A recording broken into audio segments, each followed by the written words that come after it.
Hi, hello! Welcome to my English channel. I have been running a Polish channel since 2023, but I decided to go beyond the borders of my country so that my content could become more universal and reach more people.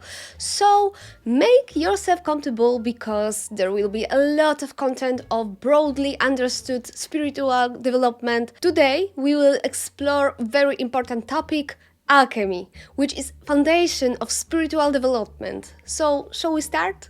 Intro.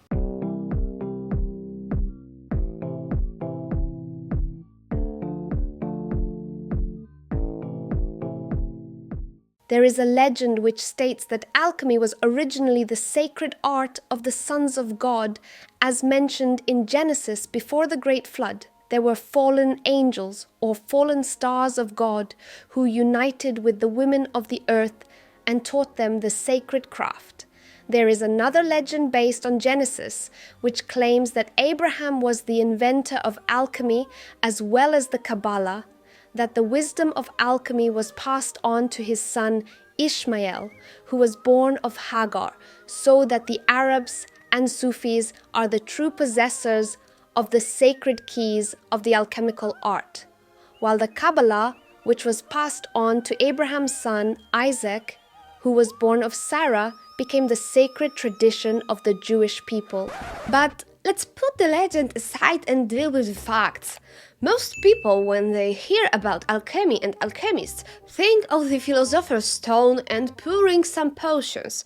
And there is some truth of that, but that's not all at all. The word alchemy is an Arabic term consisting of the article al and the adjective chemi. Egypt was once called Kemet, or hence it translates as black. Some call alchemy a black art, hence the reference to black magic, or something forbidden. By the way, alchemy also functioned as a forbidden science. And because it means black as Egypt was once called. Aleister Crowley, the great Golden Dawn magician of the 20th century, stated that this word means that which pertains to Egypt. A crude translation of this would be Egyptian substance. It is also called the Hermetic art or Hermeticism, referring to its legendary founder. It's very difficult to determine when alchemy started. Probably the alchemy began in ancient Egypt. The alchemists, also called the Hermetic philosophers, recognize Hermes Trismegistus, or thrice great Hermes, as the legendary founder of their royal art. Hermes Trismegistus being identified with the ancient Egyptian god Thoth. What's interesting, the ancient Chinese were practicing alchemy in 500 BC, but the science of alchemy in China was originally a spiritual system, dedicated to the mystical end. Later in the course of time, it began to take other forms. While in ancient Egypt, the art of alchemy began as a metallurgical craft. The lessons of alchemy as a spiritual science can be found in the sacred writings of the Chinese sage Lao Tse, who was the discoverer of the great philosophy of Tao. Alchemy plays an important role in esoteric Taoism. It is, in fact, the secret tradition of Taoism, its inner teaching as opposed to its outer philosophy. Moreover, the first alchemical mentions could already be found in the Hindu holy books Vedas, which were probably written between 1500, 1500 and 1200, 1200, 200 BC. So it can be assumed that the Egyptians were the first to name this science, but the knowledge of it existed long before all the great teachers. It's worth mentioning that Christianity also adopted alchemy, but as an element of its own natural philosophy. Jesus was an excellent alchemist because he, for example, transmuted water into wine. However, the alchemists themselves saw divine element in their profession. After all, everything that exists has within in the original cause of life, which the alchemists called the universal spirit. The task of the adept was to repeat the work of creation, to create a microcosm on the model of the macrocosm built by God. Man, as a reflection of the higher spheres and a carrier of the universal spirit, was suitable for this role because he was the only one who could understand the mechanisms of creation. alchemists understood the transmutation of metals in the same way. They assumed that everything that exists, including minerals, is alive. The breath of life came from the spirit, that is, from God. There is very good cause for alchemy was called a secret science. Experiments and experiences aroused a sense of the uncanny in the average person. Aware of the prestigious task, alchemists nevertheless wanted to keep their acquired knowledge an even stricter secret. This was to be served by alchemical treatises, which, despite the invention of printing, continued to circulate in the form of manuscripts. The enigmatic code of symbols and allegories in which these works were written was to be a means that did not so much hide alchemical knowledge as narrow the circle of its recipients. In this way, alchemists began to create a common organization in which they could share knowledge and experience. Anyone who joined the Brotherhood had to remember one principle: an alchemist should be both merciful and envious. It was advisable for him to share the wisdom and material goods obtained through his profession, and at the same time he had to counteract the mindless popularization of the alchemical art, so that it did not fall into the wrong hands. In this way, the secret code of the alchemists selected those truly worthy to continue their honorable work. The language of alchemical treatises required a double encryption system. One was based on a complex system of symbols which included deities, heroes, animals, both real and fantastic, and various monsters. They were combined in various types of relationships, which sometimes corresponded to love and sometimes to fight. In this way, the principles were revealed and the appropriate actions were described. The second stage of encryption was much more intricate. It took on a labyrinthine structure. The individual stages of the process were described in such a way that at first glance they created an obvious contradiction. Descriptions of operations could begin in the middle, then the final stage came, so that on the last pages of the text one would encounter what should have been at the very beginning. An additional obstacle to reading alchemical works was the Kabbalah, used in treatises since the 3rd century. The etymology of this word probably comes from the Greek word karban, meaning he who speaks an incomprehensible language. This fully reflects the mysterious purpose of the Kabbalistic language. The introduction of this procedure to the treatises was to give them the level of the most perfect esotericism, especially since the Kabbalah was governed by the absence of any linguistic rules. In this way, the symbolic language of alchemy took the form of a puzzle. So what is the whole alchemy about? As we already know, alchemists coded everything. Everything had a double meaning. The alchemists themselves are also stratified. I mean, when you look at an alchemist, you see someone like scientist or even a madman who cuts something, creates new substances, looks for ways to transmute lead into gold, etc.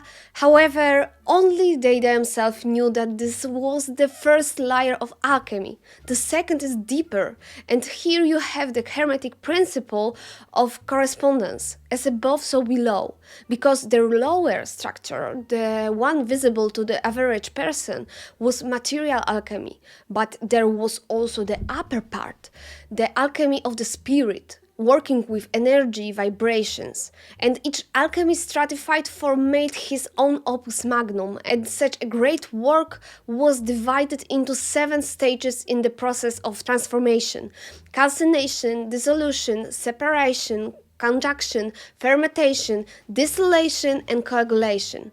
It doesn't seem to make sense, I know, but believe me, it does. The alchemist could only achieve the great transformation by following the laws contained in the emerald tablets. Legend says that emerald tablet was discovered by soldiers of Alexander the Great.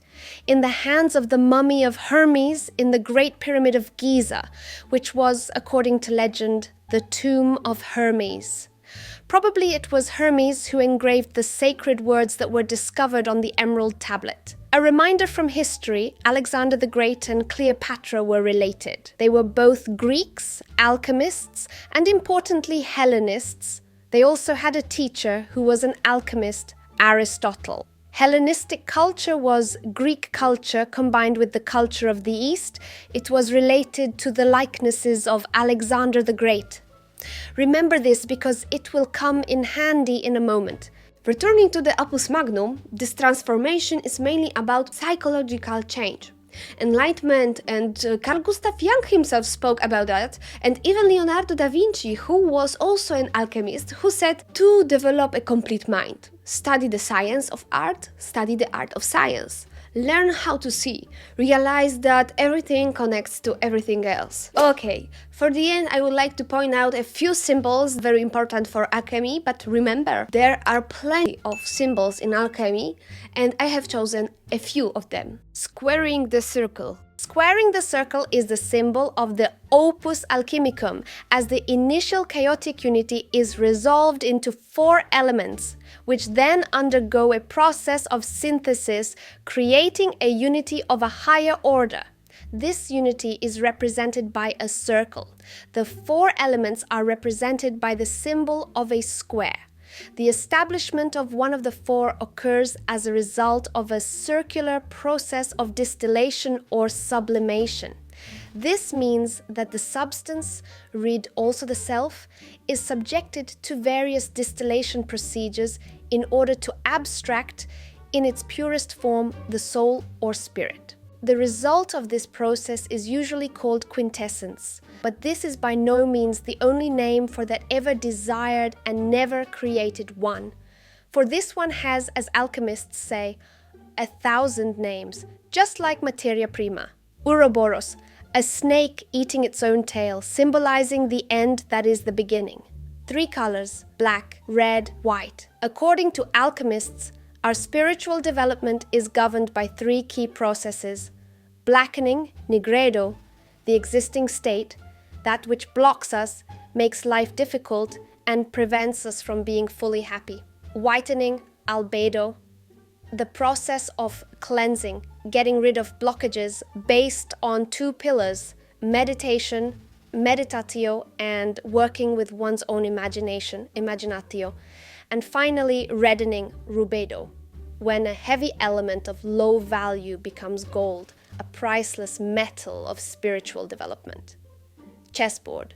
In alchemy, a chessboard can symbolize several concepts: duality and balance. The black and white squares represent opposing forces or dualities, such as light and dark, seeking balance, or the dualistic nature of life and moral choices. Sometimes, like a game of chess, alchemy involves strategic steps and careful planning towards achieving transformation or enlightenment. The pineal gland. In alchemy and esoteric traditions, the pineal gland is often associated with the third eye, or the inner eye, which is believed to be a doorway to higher consciousness and spiritual insight. It's seen as a bridge between the physical and spiritual worlds. Caduceus. Caduceus alchemy is fundamentally about transformation, both physical and spiritual. The intertwining serpents of the caduceus symbolize the alchemical process of transformation and transmutation, reflecting the journey towards achieving the philosopher's stone and spiritual enlightenment. That's all for today. If you are Polish, check out my Polish channel where there is so much more material. You will find a link in the episode description. If you enjoyed that video, don't forget to hit that subscribe button. I love to hear what do you think, so drop a comment. Also, I'll be grateful for liking this material. Your support really helps and means a lot. Bye!